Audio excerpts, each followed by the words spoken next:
let's take a little look at the subject of genetics and Judaism. It's a fascinating and amazing area. I'm going to open a chat box here so that if you have any questions, you can just type them in. And if you want to interrupt me, that's fine. Just unmute yourself and feel free to ask a question. But give me a chance to build a picture of some of the amazing things in this area. I presume in your pre-med studies, you've all done a little genetics. Yes, everyone? Everybody done something? You know the difference between a dominant and a recessive trait, stuff like that? Okay. So I won't assume that you know nothing. I'll assume that you've got some background. And let me talk a little bit about some of the fascinating areas in Judaism and genetics. My own background, I happen to be a doctor by training. I trained in South Africa. In fact, I was part of the medical establishment in South Africa during the apartheid years, very, very difficult time. I was drafted in the South African army, not by choice, but because that's what white people had to do. In fact, I was sent to the border zone when there was a conflict there. In fact, the first day I arrived there, 2 of my friends were shot. One died immediately, one survived.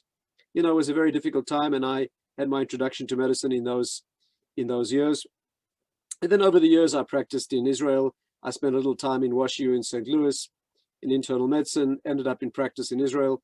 And throughout all those years was taking an interest in Talmudic study, and eventually wrote a few books about my own experience. The medical book I wrote, which you might find interesting, that is this book, which is called Dangerous Disease and Dangerous Therapy.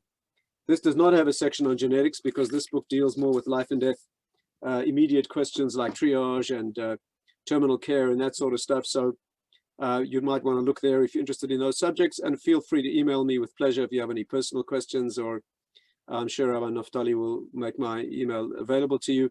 If you have any trouble, just go to akivatatz.com and I'll see your question, and you're welcome to stay in touch with me. Let me tell you a little bit about the fascination of genetics. You probably know that medicine has headed very, very strongly into the field of genetics, or what today they call genomics, which is really hardly a day goes by now where a disease is not described in terms of its genetic origins.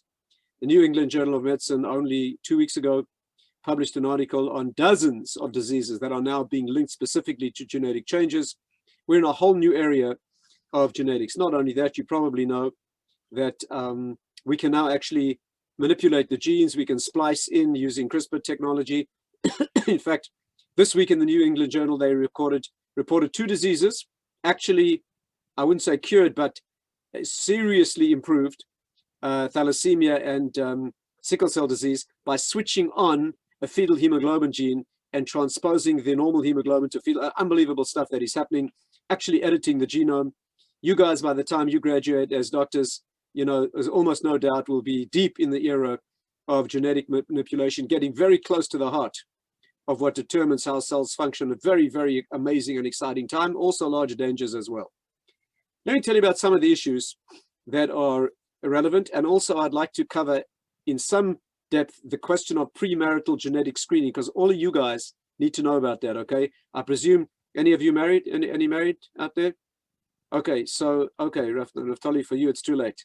But for these guys who are soon going to be looking for suitable victims to marry, you know, they need to know that we now can exclude serious, tragic genetic diseases that the Jewish community has by premarital screening. And I'll try and tell you something about that. Not only that, we're now in an era where even if a couple have an incompatible gene, we can actually edit out the gene using very clever IVF techniques. We can actually take a couple that know they have an incompatible recessive trait, and we can actually guarantee them they will not have an abnormal child. Shaare Zedek Hospital has an incredible department doing this in Jerusalem. They've just given birth to their 1,000th baby with serious genetic problems in the family, not one child yet born with any genetic problem, okay? Unbelievable ability to eliminate a genetic problem from a family.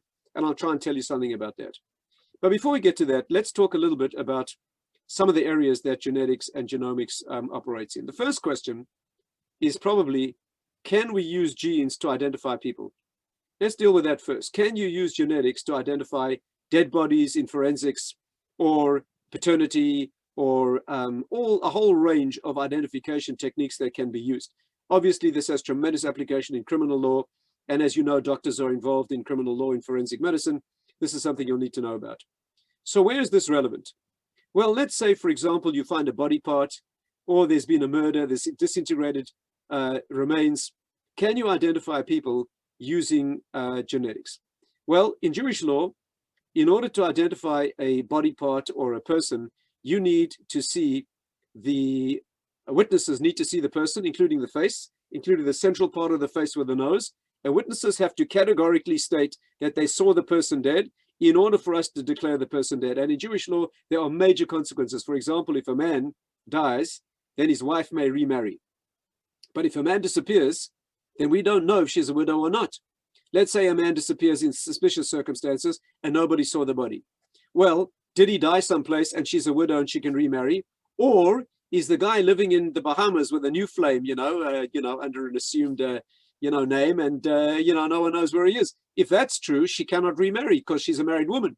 Okay, so that's one of the consequences that you'd have for a woman in marriage. So there are massive consequences attendant. Not only that, there's mourning laws, there's inheritance laws. You can imagine all the things that depend on knowing if somebody died. Well, in Jewish law, the gold standard is that the witnesses have to see the face. In forensic medicine, we can go a little bit beyond that. Do you know what is the most commonly used feature to identify badly decomposed dead bodies? Anyone know? Okay, it's dental records. Because dental records, if you have a very accurately documented dental record by a conscientious dentist, then you can identify a person from the, and that usually survives acid and fires because the teeth are very hardy, and that is used in identification. In Judaism, that's not good enough, okay? You need better than that, not only dental records. Now, what about genes? So you find a body and you don't know who the person is, and or you only have a body part. Now, in Jewish law, to identify somebody, you need what's called a siman. A siman means an identifying feature. So like I said, they see the face. In some circumstances, if the person has a unique identifying feature, which is not the face, that might be good enough.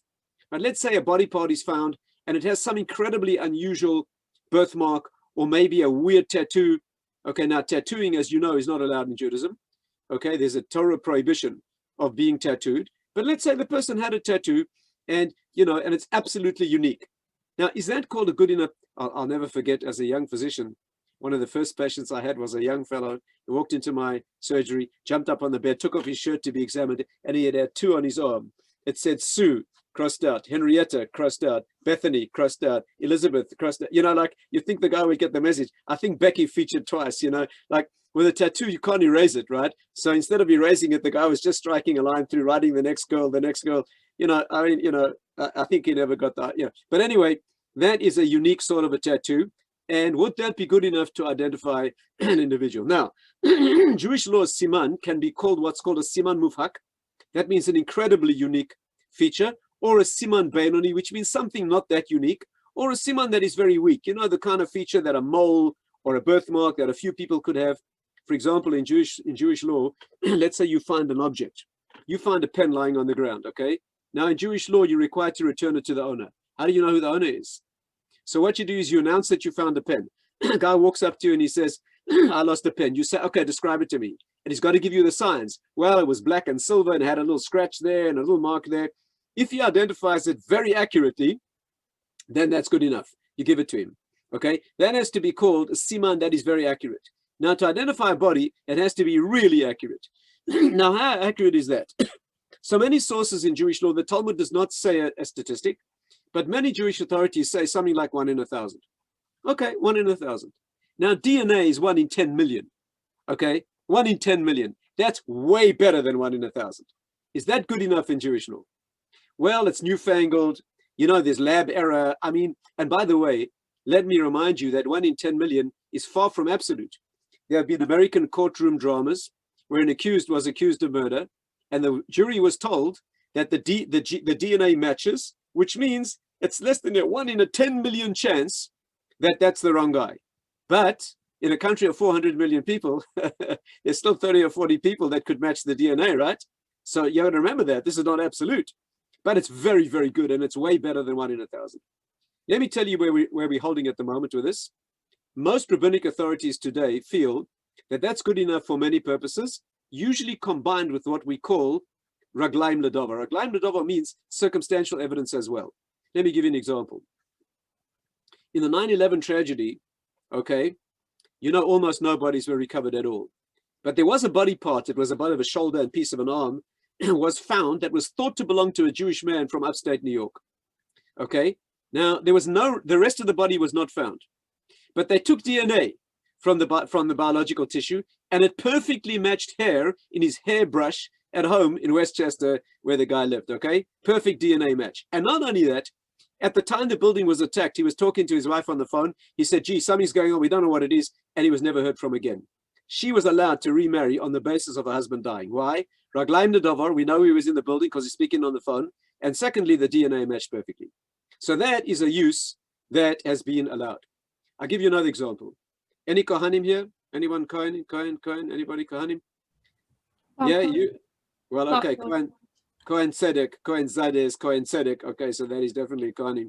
So Leora and Liat. Okay, so a Kohen is limited in who he may marry, okay, a male Kohen. So there was a family where there was a father who was a Kohen, but the son was not so clear that he was the son of the father. There was a complicated adoption story, and it was not 100% clear. And this young man wanted to marry a girl that a Kohen may not marry, okay? So what they did was they took DNA from the father and from the son, and it clearly showed that he's not the son of the father, and they allowed him to marry. Why? Rav Asher Weiss, famous rabbi, allowed that. Why? DNA evidence, and secondly, a story in the background that there was a problematic adoption, etc., etc. That's good enough. Okay, so nowadays, DNA is being used in Jewish law in many circumstances like that, and certainly being used when it comes to burials. You want to bury somebody with their family in Jewish law, it's incredibly important not to be cremated, but to be buried and buried with your family.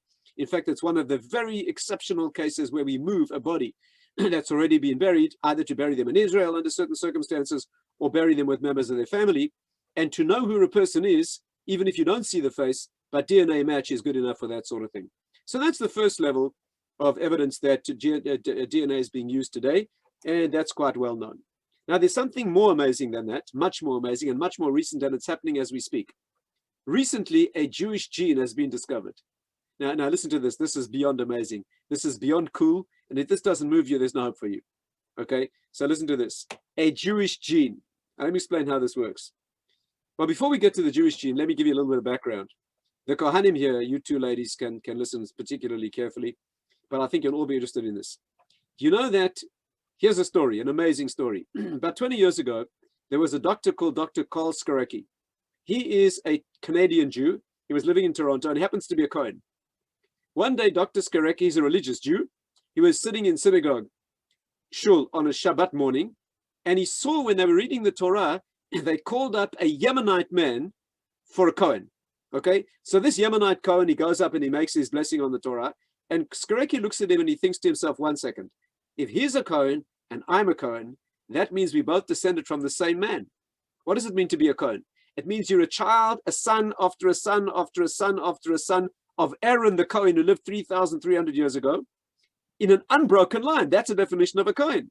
So that guy who's a Yemenite, who looks Yemenite, and me, an Ashkenazi Jew, I look Ashkenazi, we've got different lineages and physiognomies. We must be descended from the same man. And nowadays we can prove it. Nowadays we can do genetic testing that can prove conclusively if somebody's descended from somebody else. How do we do it? Well, here's how we do it. When you try to check lineage to see who is descended from whom, the problem is, as you know, you get half the alleles on the DNA from your mother and half from your father, and there's a mix and match, and you don't know what comes from whom. So we need to find part of the chromosome that you get only from your father. Now you tell me, which part of the DNA comes only from your father? Which chromosome? Give me a sign. Y. The Y chromosome, right?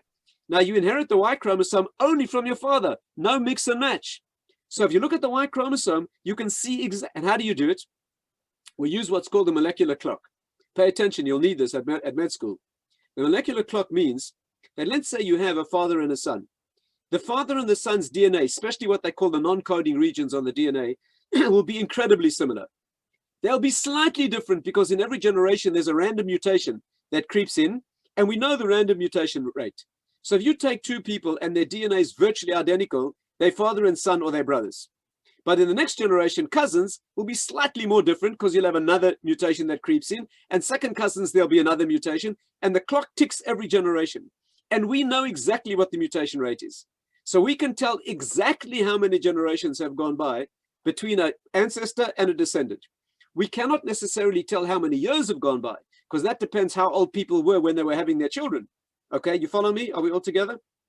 But we can tell exactly how many clicks of the molecular clock have gone by, like tree rings, and we can tell exactly how many generations have gone by. And we can tell if you and someone else are first cousins, second cousins, third cousins. A recent study was done in New York, and they found that any two Jews on earth are 10 times more closely related than any two random New Yorkers. Okay, because we can tell a lineage. Okay, so here's what Skorecki did. He thought, I'm going to prove this. And listen to what he did. He called for biological samples, just cheek swabs, little cells from the inside of the cheek, from people around the world claiming to be Kohanim. He required no other criteria. You can be Orthodox, conservative, Reform, I don't care what you are. As long as you tell me that your father told you that you're a Kohen, I'll test you. And he found on the Y chromosome, okay, of Kohanim, an unbelievably unique pattern that only Kohanim have. Look it up, you'll be amazed by this work, which means that all Kohanim on earth, there's a few percentage of error, of course, but an unbelievably high percentage of people today claiming to be Kohanim who share a unique Kohanic, it's called the Cohen model haplotype, the CMH, and the work was done by non-Jewish teams around the world. One of them is at Oxford University here in England, and they found an unbelievable corroboration of people claiming to be Kohanim who categorically descend from one man. They think he lived about 2,000 years ago. We don't agree with that. We think it's about 3,000. But of course, we can't be accurate in the years. But we know exactly how many generations have gone by, and that's an unbelievable corroboration. And I must tell you, something very moving came out of that study as well. Incredibly moving. Remember, this is a non-Jewish team. There were 1 or 2 Jews on the team, and Skorecki was advising them. But if you read that study, and I urge you to do it, go and look up the academic paper. I found this incredibly moving. When they get to the end of the study, they say like this: this confirms, you're talking about dry academic stuff, okay, this is not emotional. They say this confirms that the vast majority of people today claiming to be Kohanim are undoubtedly descended from one man. And then they add a paragraph, which is like, this really brought a lump to my throat. They said an incidental finding in the study was that we've never seen in any other community. Not only does this prove that virtually everybody today claiming to be Kohen descend from one man, it also proves an unbelievable level of marital loyalty, marital fidelity. Do you understand? If one woman in 3,000 years had an affair with another man, that breaks the line permanently. The discrepancy rate was about 2%. With all the pogroms and rapes and pillaging and wars that the Jews have been through, okay, there's a lineage that is loyal, husbands and wives loyal to each other, okay, without foreign genes creeping in, over 3,000 years. That's less than 2% error. The researchers said we've never seen anything like this. That's very, very amazing. Look, maybe it's only Kohanim who behave that way, guys. I don't know. But, you know, I mean, that is an unbelievable testimony to Jewish marital fidelity, which is a almost incredible thing. Okay, now, by the way, paternity and lineages is a big issue. Some genetic labs have the problem, and I've been involved with this. You send a family for genetic testing. I can tell you about cases like this. You send a family, why? Because there's sudden cardiac death in a family or some other thing like that. You want to see if this is genetic in the family, okay? You send the family for genetic testing, and the lab discovers that the husband's not the father. Unknown to anyone in the family except the mother, okay? In other words, this guy thinks he's the father of these kids. Meantime, she had a relationship with someone else, and he ain't the father. Now, the lab has a big problem. You know, are you going to disclose this? They never asked you for that, okay? They asked you for information about a disease gene. But you know, now, if you feel that confidentiality requires you not to disclose it, you don't say anything. But as soon as you sit down with the family, you tell them about the genetic lineage, about the disease, anyone with any sense is going to figure out this ain't the father, okay? And you can destroy a family like that. Now, these are massive ethical issues that are cropping up daily in genetic work today. Anyway, that is the question of the Kohanic gene. By the way, here's something really weird. Tikva will tell you, I hope she'll tell you, that in South Africa, there's an interesting tribe of black people called the Lemba tribe. Okay, these people are black Africans, okay? They don't look Jewish like, you know, white, you know, Caucasian Jews. They are black, tribal African people. The Lemba people claim to be Jewish. Now, when I was raised in South Africa, we just thought that was a joke. I mean, these people are as African, okay? They speak an African language. They claim to be Jewish. They say they're descended from Yemenite traders who came down through Africa. And not only that, among the Lemba people, there's a clan called the Buba clan. And they claim to be Kohanim. Now, we thought that was a big joke. Well, they went through genetic testing, and believe it or not, the Buba clan have the Cohen gene. There's going to be some interesting surprises when the Mashiach arrives, I can tell you, okay, about who's going to be discovered to be, to be whom. Okay. By the way, while you're on the subject, let me tell you something else which you should look up. Again, about 20 years ago, two academic teams, American teams, decided, now listen to this, this is beyond cool, to check out how closely related are all humans on Earth. How closely related are all humans on Earth? How many ancestors were there of all humans on Earth today? Well, how do you check that? So here's what they did. Again, you can't check the regular DNA because it's a mix and match all the way down the line. You need a pure lineage from the father or from the mother. They decided to check out maternal genes. Now you tell me, where in the chromosome do you get only maternal genes? Anyone know? You get what? Mitochondria, right? Exactly. So here's how it works. In the mitochondria, which as you know are tiny organelles, energy producing organelles in the cell, you have about 20 to 30 genes. Not quite well known yet what they do there, but you get genes in the mitochondria. They are inherited only from your mother.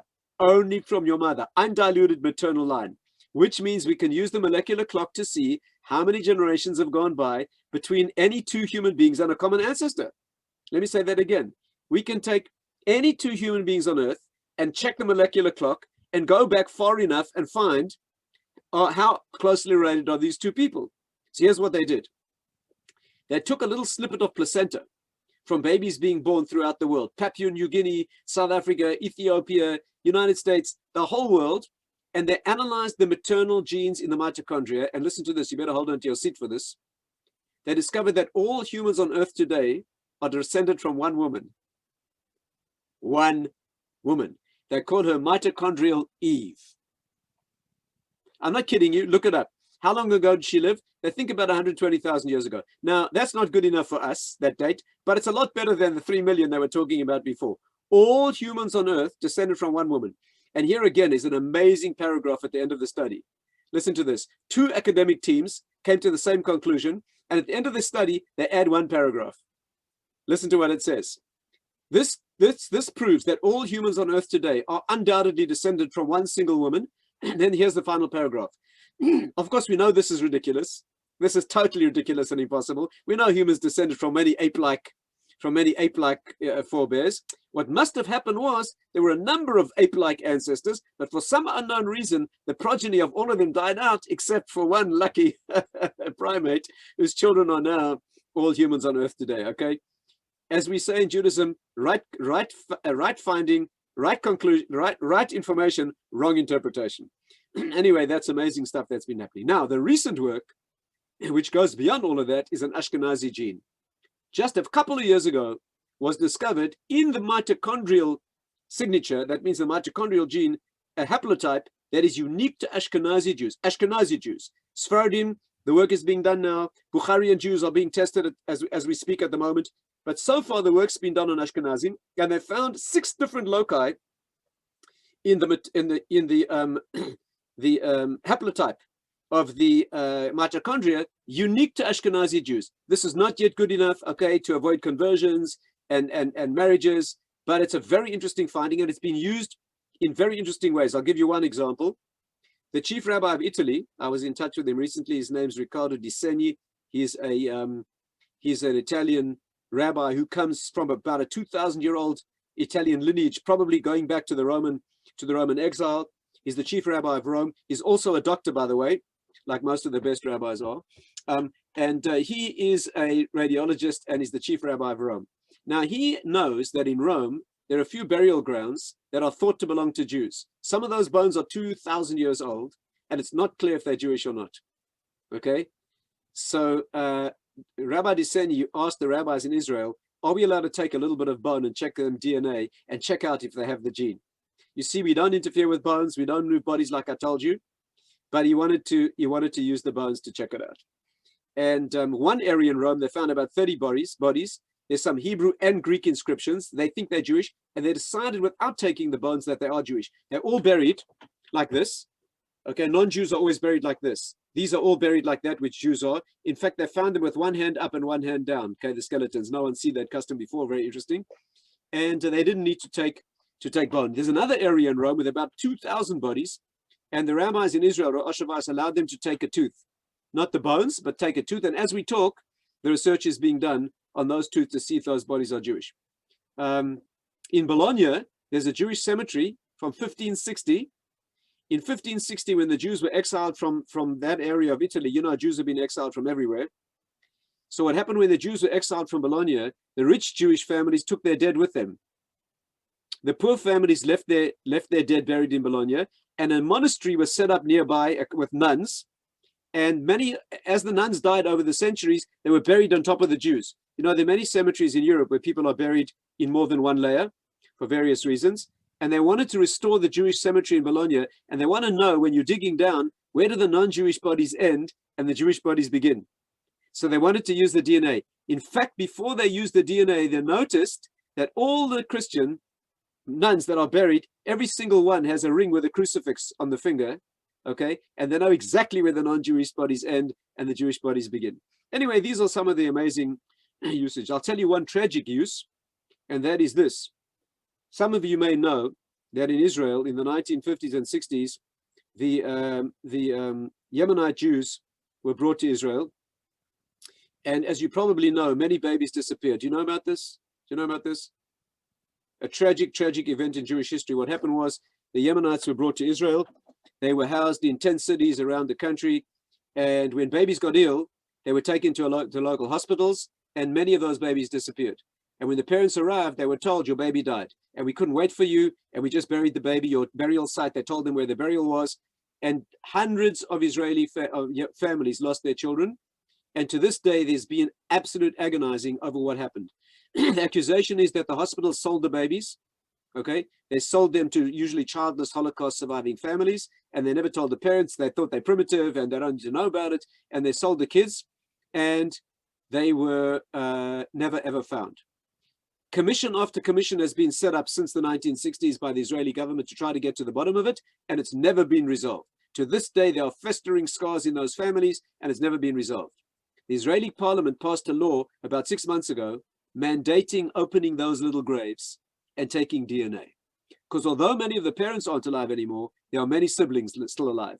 And we can prove today, okay, whether that little baby that was buried where the hospital told the parents, is that genuine or was it actually a fake? Okay, and as we speak, those graves are being opened by Israeli law and those kids are being investigated. It's not so simple because the graves are very small. The ground has shifted.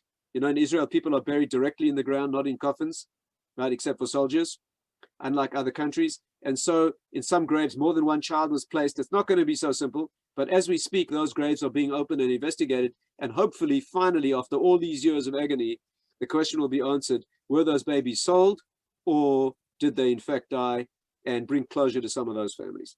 Anyway, this is some of the stuff that is dependent upon genetics. Let's move to the area of premarital screening, and I'll tell you about some other amazing work. Sorry, Leora wants to know about the control they use, just other men or Jewish men. You know, Leora, I don't know what controls were used. You know what, you'll have to look up the study. They certainly had a control for each one they used. I don't know whether they took just Jews or people in general. By the way, I will tell you this, Leora, there have been a number of Spanish Catholic men found to have the gene as well. And almost certainly there are people who descended from Jews in Spain and Portugal and were hidden, okay, as Jews. And now it's discovered that they have either the Kohanic gene or the Jewish gene, and almost certainly they descended. If you want a reference on this, by the way, you can write this down. You can write this down. Two very good references for those who are interested in this genetic work. One is called DNA, the Evidence, by a rabbi. It's a rabbi in the Old City who happens to be a Kohen himself. His name is Rabbi, you know what, it escapes me, Rabbi Hempfling. If you remind me after the session, I'll go get my book and tell you his name. The other book is called, it's by a professor at YU called Professor, you know what, remind me at the end of this session. It's called Legacy. Okay, the book's called Legacy, and the author is a professor at YU, is a pediatrician and a geneticist, and his name is Professor, okay, I forget.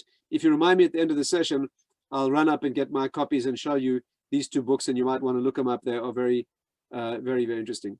But These are two references. The first book, DNA, goes through the Kohanic stuff, including the Lemba people with photographs. It's very interesting. The other one goes through the Jewish lineages and how we know who Ashkenazim are descended from today. And there you'll find all the secondary references, and I'm sure you'll find that very interesting.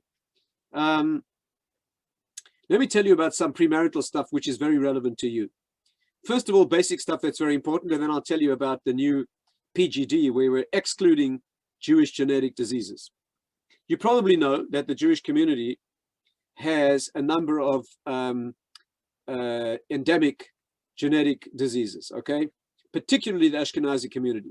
Sephardim have their own issues, some of them not so unique to the Sephardi community, G6PD deficiency, a few unique ones, but the Ashkenazi Jews have about 9 or 10 or maybe 11 uniquely Ashkenazi genetic defects. Best known is Tay-Sachs disease, but you also have cystic fibrosis, you also have familial dysautonomia, Gaucher's disease, a number of genetic recessive disease. You also have a couple of dominant ones, but primarily recessive diseases, almost certainly due to a bottleneck phenomenon. You know, in genetics, when you get a very small community, like in the 1600s in Europe, there probably were not even 2 million Ashkenazi Jews. And what happens is when you get a bottleneck like that, if there's a genetic problem, then when you get multiplication or amplification of the community and a lot of intermarriages, you'll get amplification of the number of genes in the community. And so today, there's a very high carrier rate of things like Tay-Sachs. The carrier rate of Tay-Sachs today is more than 1 in 30, more than 1 in 30. That means one of you guys on this session here of Ashkenazi background probably have the Tay-Sachs gene. When I was at med school, I was in a medical school class of 210 students, 120 of whom were Jewish, by the way. And the class was tested for Tay-Sachs, and two students turned out to be positive. So you're talking about more than 1 in 30. That means your random chance of marrying another Jew with that is about 1 in 900. And 1 in 4 of those children, about 1 in 3,000, will have Tay-Sachs, because as you know, when you're dealing with a recessive gene, so then 1 in 4 of the kids is going to carry both copies and have the disease. 2 in 4 will be carriers, and 1 in 4 will be unaffected. Now, how are these genetic diseases handled? First of all, let me not omit to tell you what you need to take home from today's talk is go get yourself tested, okay? And there are 2 ways to do it today. The old method of doing it, which a lot of people still do, is called Dor Yeshorim. Are you familiar with this, guys? Any of you know about this? Dor Yeshorim means that you send a blood sample to a lab in New York.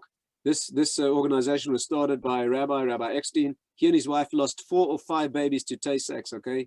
Terrible, terrible death. The kids disintegrate neurologically and they die when they're 2 or 3. It's an agonizing experience for a family. They lost a number of children to disease, and they started this organization. And what they do is they take a sample of your blood. It costs a couple $100, or if it's done through schools, it's cheaper than that. And they simply keep your DNA result and do not disclose it to anyone, not even you. All they do is file away your result with your birth date and a unique code number. And they don't disclose any information. The reason is that they don't want to stigmatize people who are carriers. Okay, they don't want anybody to say, gee, you know, I don't understand genetics, but that sounds like something bad to me. And they don't want to marry a carrier. And of course, there's no reason not to marry a carrier. When you want to get married, you and your partner, let's say you're a young man setting out to get married, you find a young woman. Let me say that again. A young man finding a young woman. Okay, that's still how we do it in Judaism. You know, these days that's, you know, not so taken for granted. You know, you can select from like about 6 different genders, but that's not the way we do it in Judaism. So here's a young man, young woman, they want to get married. You simply call up Dor Yeshorim office in New York. You say, here's my date of birth and my number. Here's the other party's date and number. And all they tell you is compatible or not compatible. That's all they tell you. They will not tell you what you have.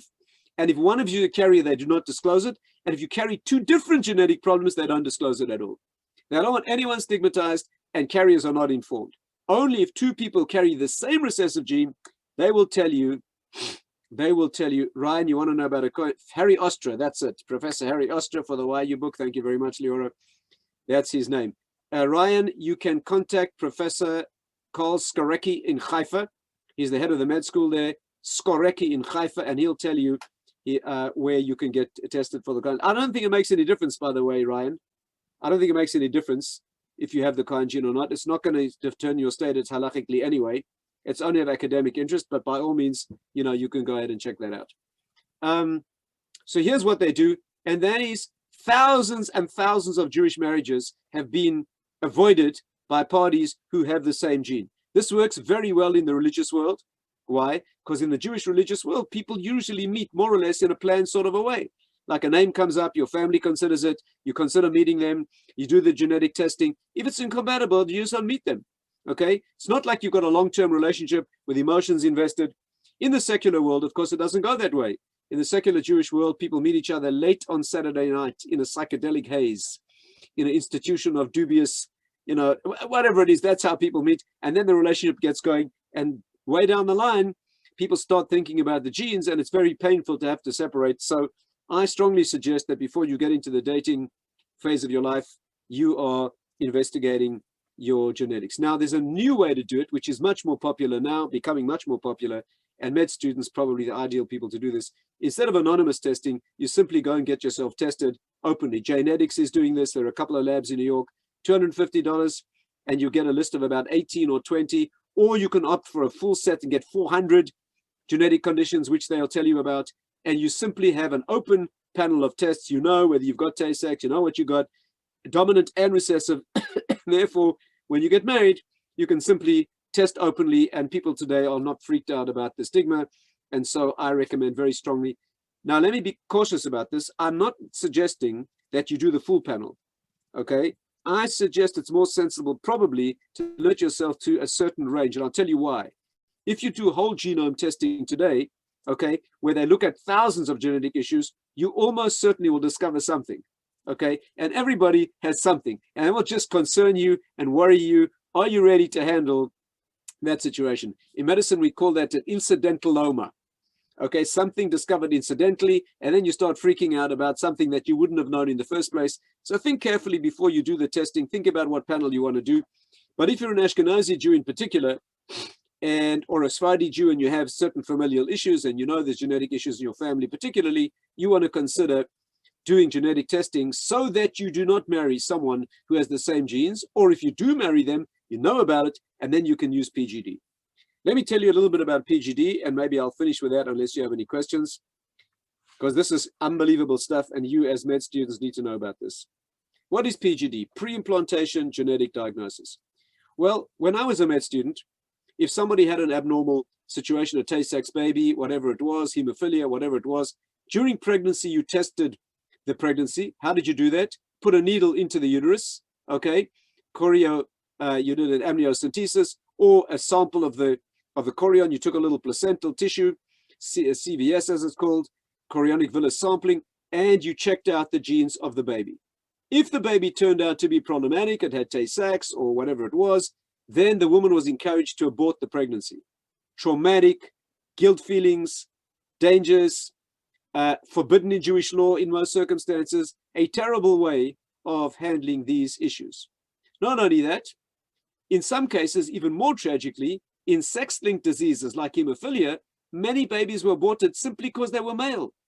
Okay, some disease like hemophilia transmitted by the women and inherited by the boys. So a woman would be testing only for whether the baby was male, and 50% of normal children were aborted because we didn't want to have a baby who might have hemophilia. Okay, tragic situation, and that's how it was done.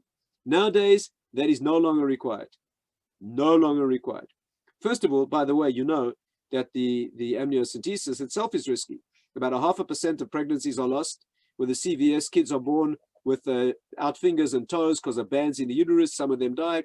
So it's not an innocuous test. And ultrasound is not good enough for this.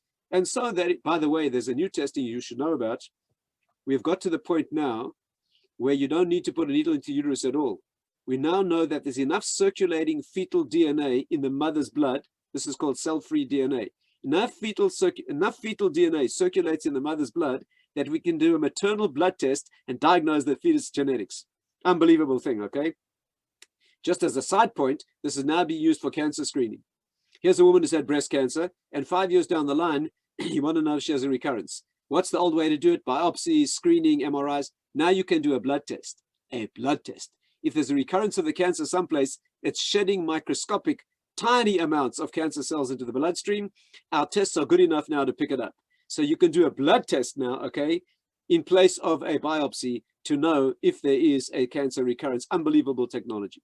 Now, what happens when you have a woman or a family where there's a genetic problem? You don't want to go through an abortion in pregnancy. You want to prevent the problem in the first place. So the new technique, which has recently been developed, is called PGD or PIGD, Pre-Implantation Genetic Diagnosis. And this is beyond amazing. I'll tell you briefly about it and we'll close with that. Here's what you do. And I've sent many patients to Shaarei Tzedek, which is, in my opinion, one of the best programs in the world. But every big city has a program like this, PGD. Here's what you do. Here's a couple that has a genetic problem, recessive carriers of Tay-Sachs. So here's what you do. First of all, you use permanent contraception. Okay, you're not going to conceive normally. You're going to use IVF. When you're ready, you go for IVF. The way I do it, usually I send the patient to Shaarei Tzedek Hospital. They do all the preliminary work in their home country. They go to Israel. The cost, if you're an Israeli citizen, it's free. I think it's the only country in the world where fertility stuff is free. That reflects Jewish culture and Jewish values. If you're a non-Israeli citizen, it costs about 50,000 shekel. What's that, about 12, 14, 15,000 US dollars? Nothing compared to American prices. What they do is you use IVF. They fertilize, the sperm is used to fertilize the egg in the lab. After 8 or 12 or 16 or 24 hours, when the embryo is 4 cells or 8 cells in size, you're talking about a pre-embryo, tiny, tiny blastocyst. They pick off one of the cells using a micropipette. They check it genetically. If the embryo is normal, they implant it in the uterus. She carries a guaranteed normal pregnancy. If the embryo is abnormal, they throw it in the garbage. No problem Jewishly. There's no Jewish prohibition discarding early stage embryos outside the body. No problem at all. Okay? And therefore, you test the early blastocyst. You're talking about not a baby. You're talking about 4 cells, 16 cells, 32 cells. And they pull it off. And if the fetus is normal, the embryo is normal, you use it.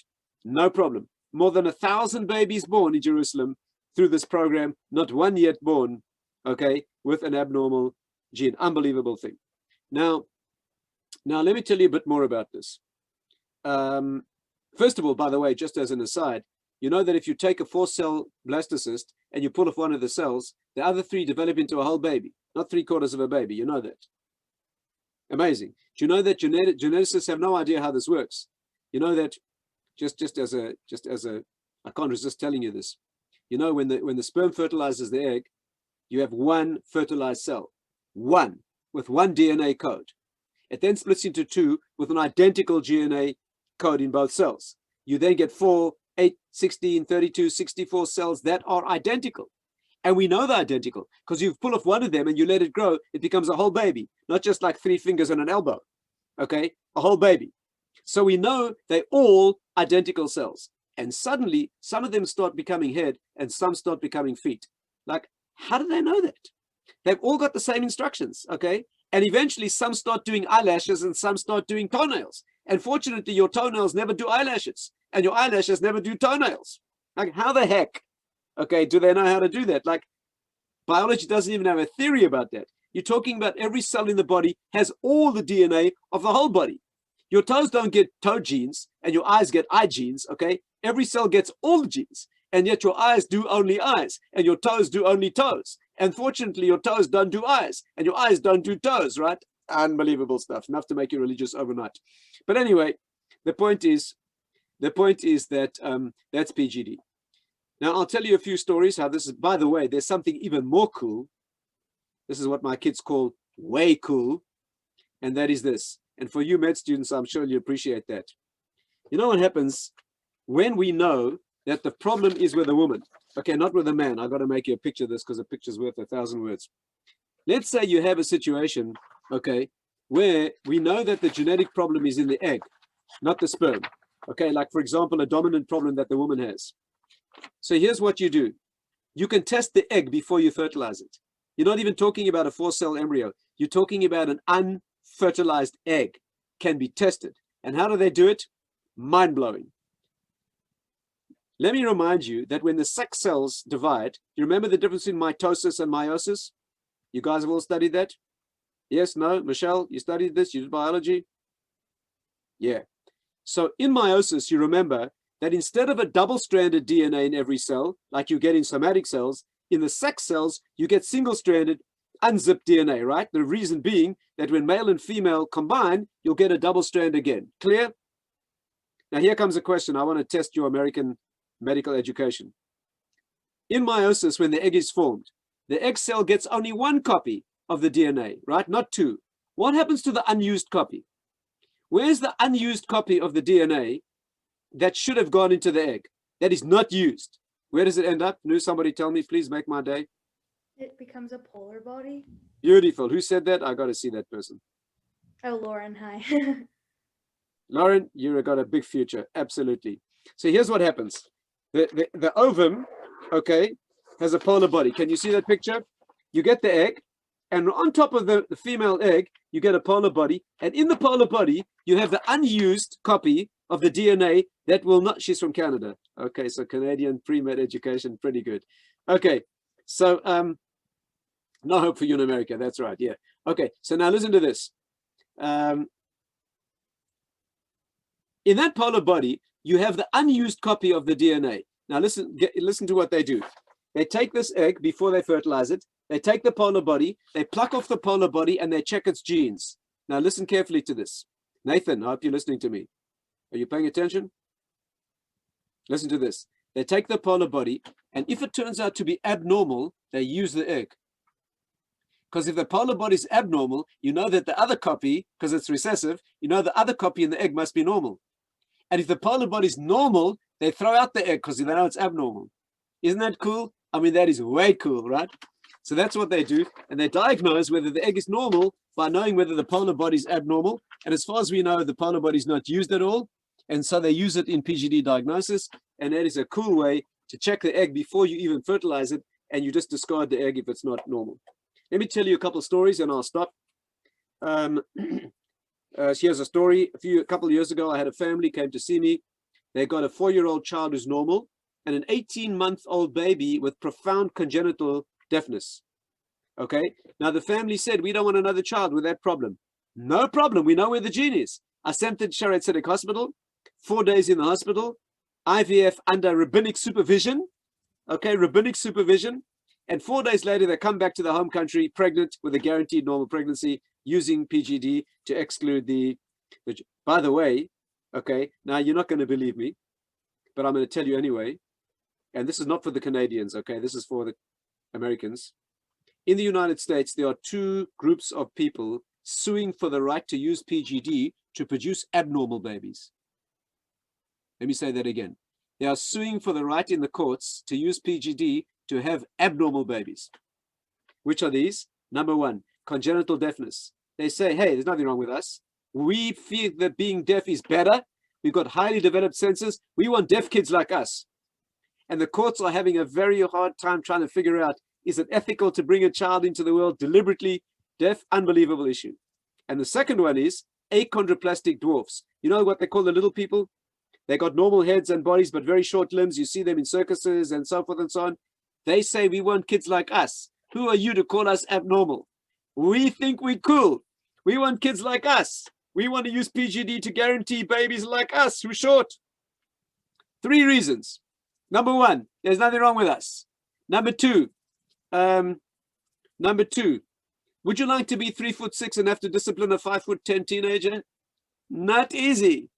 And number 3, our homes are designed for little people. Hey, buddy, we got toilets and door handles and stuff. We don't want big people in our homes, right? And the American courts are trying to figure out, is that legal? Is that ethical? A very interesting moral problem. PGD. Another thing Americans are doing, in Canada, they wouldn't dream of doing this, Lauren. They're using PGDs because we want a boy or we want a girl. Some of them are saying we want a blue-eyed boy or an athletic girl or a musical child, okay? Now, we haven't got the genes for all of that stuff, but it's being used to produce boys or girls. The Israeli parliament, the Knesset, has taken the view they do not allow it to be used for sex selection unless a family has 4 of the same sex or more.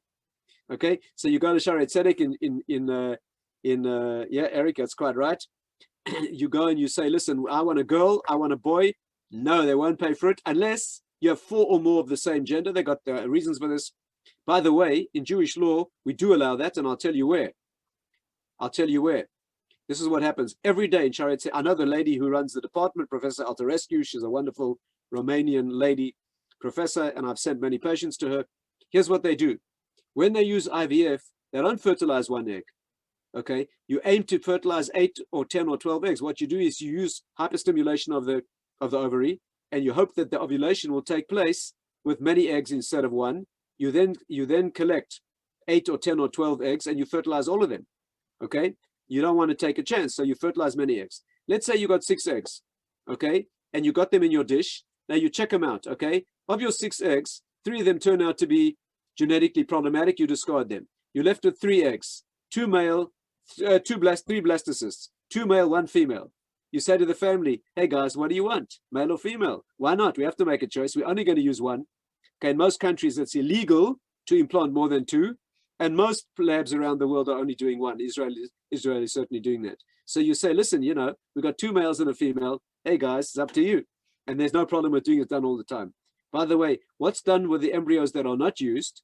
What's done with embryos that are not used?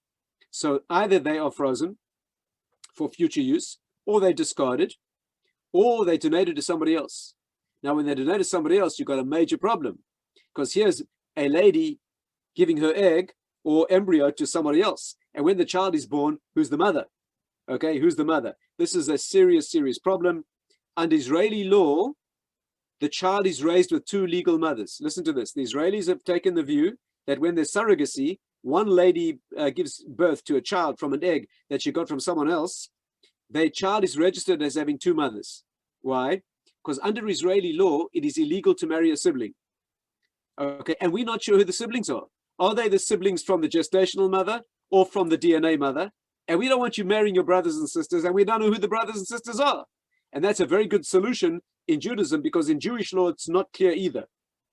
And the usual situation we have today is where a non-Jewish woman carries the pregnancy using a Jewish woman's egg. They pay her, and she carries the pregnancy. Now the question is the child Jewish or not? So what we do today is the child is put through a doubtful conversion, okay? And that is how we handle the situation, and there's a lot to say about that. I'll give you another example. Some years ago, they had a woman who had congenital hair loss. Little girl, no hair at all. Very problematic. The other kids used to really tease her. Very difficult keeping a wig on as a little kid. Embarrassed, very difficult, and had a lot of trouble getting married. After she got married, she went to Shaare Zedek Hospital. She said, I want PGD. I don't want my daughter to go through the same thing. And they said, lady, we're not doing it. It's not life-threatening. We only use this for life-threatening stuff. She went to Rabbi Neuvert, a very famous rabbi in Jerusalem. He called up the hospital and he said, this is a serious problem. You do the test. And so they did it. Okay. But every case is decided on a personal basis. One amazing thing the professor told me, okay, amazing thing. She told me that when Israeli Arab families come to be tested, they ask no questions. When Jews come to be tested, they check out, do you deserve this? And, you know, they ask you 100 questions. Arab families, no questions asked, they do the PGD. Why? Because if an Arab woman does not produce a healthy child for a husband, he'll either divorce or kill her.